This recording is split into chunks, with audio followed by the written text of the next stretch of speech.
Incorrect wiring methods are dangerous. The wiring method described is incorrect and unsafe for several reasons. The white wire should never be used as a ground wire. The bare wire is the only proper grounding wire. The white wire is the neutral wire which should connect to the neutral terminals of both the fan motor and the light kit. The black wire is the hot wire which should connect to the hot terminals of both the fan motor and the light kit. There should not be a blue wire in a standard 3-wire wiring configuration for a ceiling fan. The blue wire is typically used in 4-wire configurations where there is a separate wire for the light kit. The correct way to wire a ceiling fan with light kit using only a black, white, and ground wire is as follows. Firstly, connect the black hot wire to the black hot terminals of both the fan motor and the light kit. Secondly, connect the white neutral wire to the white neutral terminals of both the fan motor and the light kit. Thirdly, connect the bare ground wire to the green or bare ground terminals of both the fan motor and the light kit. Improper electrical wiring can lead to numerous hazards, including electrical fires. Short circuits and overloads caused by incorrect wiring can start fires. Incorrect grounding and connections can lead to electrical shocks or even electrocution. Also, incorrect wiring can damage the ceiling fan, light kit, or other electrical components. Therefore, it is crucial to always follow proper electrical codes and techniques when performing any electrical work. When wiring electrical circuits, safety is the most important aspect. Ensuring that you are using the correct wiring methods, proper grounding techniques, and adhering to the National Electrical Code, or NEC, can help protect you and your property. Let's discuss the NEC a bit more in detail. The National Electrical Code, or NEC, is a set of standards and guidelines for safe electrical installations. It is updated every 3 years by the National Fire Protection Association, or NFPA. The NEC covers various aspects of electrical wiring, protection, and installation practices to minimize the risk of electrical hazards. When working on electrical installations, you will come across a wide range of wire types, each designed for specific applications and environmental conditions. Understanding the properties and limitations of each wire type is crucial for selecting the appropriate wire for a particular application and ensuring the safety and reliability of the electrical system. Firstly, let us discuss about THHN, or thermoplastic high heat resistant nylon coated wire. THHN is one of the most commonly used wire types in residential and commercial wiring. It consists of a thermoplastic insulation layer and a nylon jacket providing excellent resistance to heat, moisture, and abrasion. THHN wire is suitable for use in dry or damp locations and can be installed in conduits or raceways.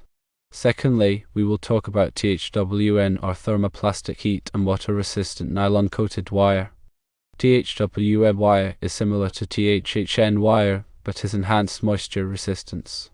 It is suitable for use in wet locations and can be directly buried in the ground. THWN wire is commonly used for underground feeder circuits, outdoor lighting, and other applications where exposure to moisture is a concern.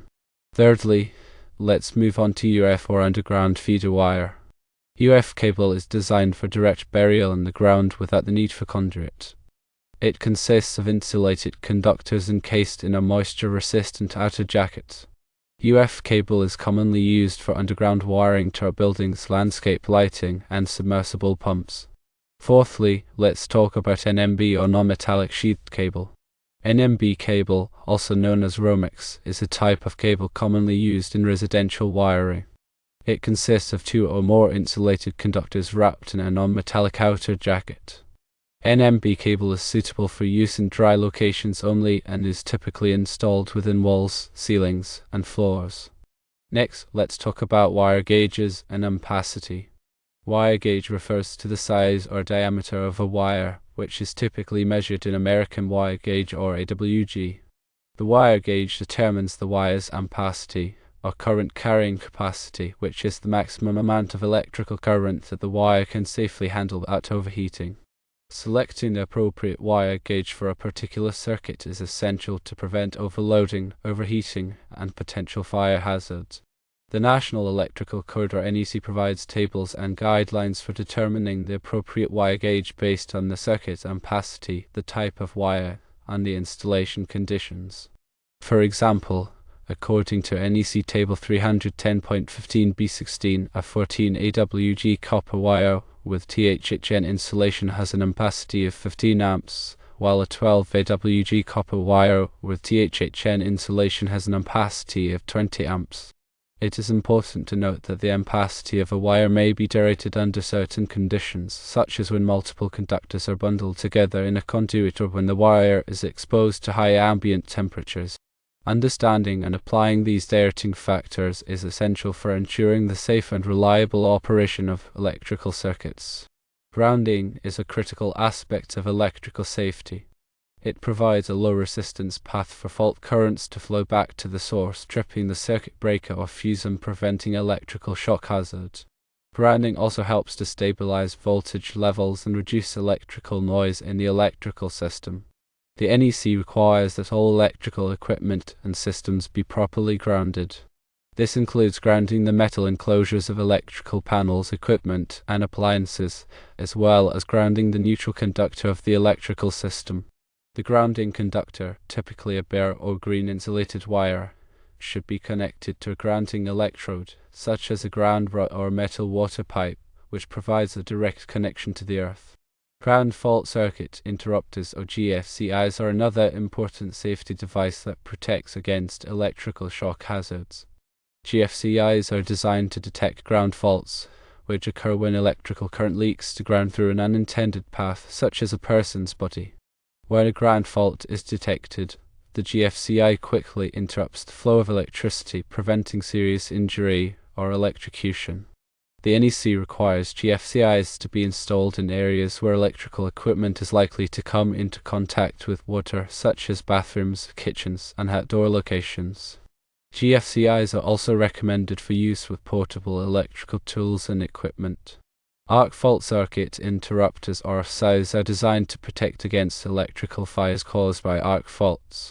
Arc faults occur when electrical current jumps between conductors or to ground, creating a high-temperature arc that can ignite nearby combustible materials. AFCIs are designed to detect arc faults and quickly interrupt the flow of electricity, preventing electrical fires. The NEC requires AFCIs to be installed in branch circuits that supply power to bedrooms, living rooms, and other areas where fire hazards are more likely to occur. Overcurrent protection devices, such as circuit breakers and fuses, are designed to protect electrical circuits from overloads and short circuits. Overloads occur when the electrical current in the circuit exceeds the rated capacity of the wiring or equipment, causing the wires to overheat and potentially start a fire. Short circuits occur when there is a direct connection between two conductors with opposite polarity, resulting in a sudden surge of electrical current. Circuit breakers and fuses are designed to automatically interrupt the flow of electricity when an overload or short circuit occurs, preventing damage to the electrical system and reducing the risk of electrical fires. The NEC provides guidelines for selecting the appropriate size and type of overcurrent protection device for a particular circuit, based on the circuit's ampacity and the type of equipment being protected. Electrical boxes and enclosures are used to protect electrical connections and provide a safe and organized way to terminate wires. Electrical boxes are typically made of metal or plastic and come in various shapes and sizes to accommodate different wiring configurations. The NEC requires that all electrical connections be made inside the approved electrical boxes or enclosures. This helps to prevent accidental contact with live wires and reduces the risk of electrical shock hazards. Electrical boxes should be securely mounted to walls, ceilings, or other structural members and should be properly grounded. Conduits and raceways are used to protect and route electrical wires and cables. Conduits are typically made of metal or plastic and provide a rigid, enclosed pathway for wires.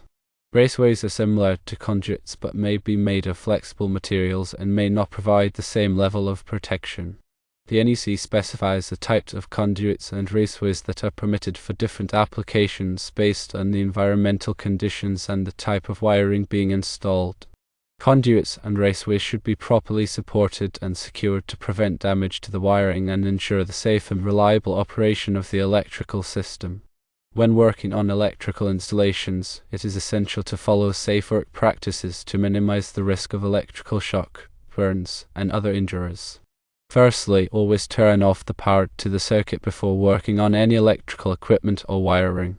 Use a voltage tester to verify that the power is off before touching any wires or connections. Secondly, wear appropriate personal protective equipment or PPE, such as insulated gloves, safety glasses, and hearing protection to protect yourself from electrical hazards. Thirdly, use insulated tools and equipment to prevent accidental contact with live wires. Fourthly, never work on electrical equipment or wiring when you are wet or standing in water. Fifthly, follow the manufacturer's instructions and recommendations when installing or repairing electrical equipment. Sixthly, if you are not comfortable working on electrical equipment or wiring, hire a qualified electrician to do the work for you. Regular electrical inspections are essential for identifying potential hazards and ensuring that your electrical system is safe and up to code. A qualified electrician can perform a thorough inspection of your electrical system, checking for things like damaged wiring, overloaded circuits, and faulty equipment. Electrical inspections can help to prevent electrical fires, shocks, and other hazards. The NEC recommends that electrical systems be inspected at least every 3 years. However, if you have an older home or if you have recently made any changes to your electrical system, you may want to have it inspected more frequently. In conclusion, electrical safety is a critical aspect of homeownership. By understanding the basic principles of electricity, following safe work practices, and adhering to the National Electrical Code, you can help to protect yourself and your family from electrical hazards. If you have any questions or concerns about electrical safety, consult with a qualified electrician. Understanding voltage drop is very important in electrical installations. Voltage drop refers to the decrease in voltage that occurs along a conductor as electrical current flows through it. Voltage drop is caused by the resistance of the conductor, which opposes the flow of electrical current. The amount of voltage drop in a circuit depends on several factors, including the length of the conductor, the size of the conductor, the amount of current flowing through the conductor, and the temperature of the conductor. Excessive voltage drop can cause a variety of problems, including reduced performance of electrical equipment, overheating of conductors, and increased energy consumption.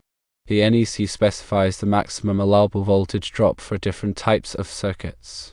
For example, the NEC recommends that the voltage drop in a branch circuit should not exceed 3%, and the voltage drop in a feeder circuit should not exceed 5%.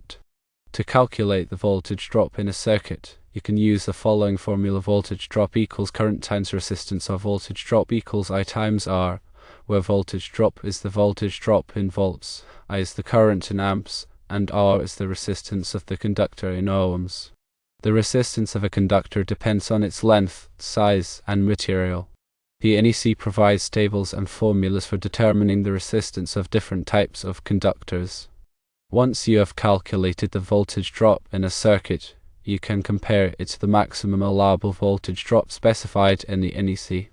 If the calculated voltage drop exceeds the maximum allowable voltage drop, you will need to take steps to reduce the voltage drop, such as using a larger conductor or shortening the length of the conductor. Selecting the right size of the conductor is an important factor in preventing voltage drop. The larger the wire gauge, the less voltage drop will occur. It is important to note that the NEC has certain rules to ensure that we do not overload the wire by putting too large of an overcurrent protection device on the wires that will cause them to overheat and start a fire. The higher the temperature of the wire, the more the resistance increases, causing a higher voltage drop. It is always a good idea to consult with a qualified electrician to ensure that your electrical system is safe and up to code. Also, the NEC provides tables with the size of the conduit that can contain the correct number of wires depending on the gauges of the wires being pulled through it. Always make sure that there is enough room for the heat to dissipate and not cause a fire hazard. When making connections, make sure that they are torqued to the specifications on the equipment. By not doing so, the connection may become loose and cause arcing that will cause a fire hazard. When connecting aluminum wires, it is necessary to use the correct type of wire connectors. These connectors are rated for aluminum wires. Aluminum wires expand and contract more than copper wires, which can cause loose connections. Make sure that the correct antioxidant paste is used to prevent corrosion. When using a multimeter, it is important to know how to use it safely and correctly. Always make sure that the multimeter is set to the correct range before taking any measurements. When measuring voltage, connect the multimeter in parallel with the circuit. When measuring current, connect the multimeter in series with the circuit. Never touch the metal probes of the multimeter while taking measurements.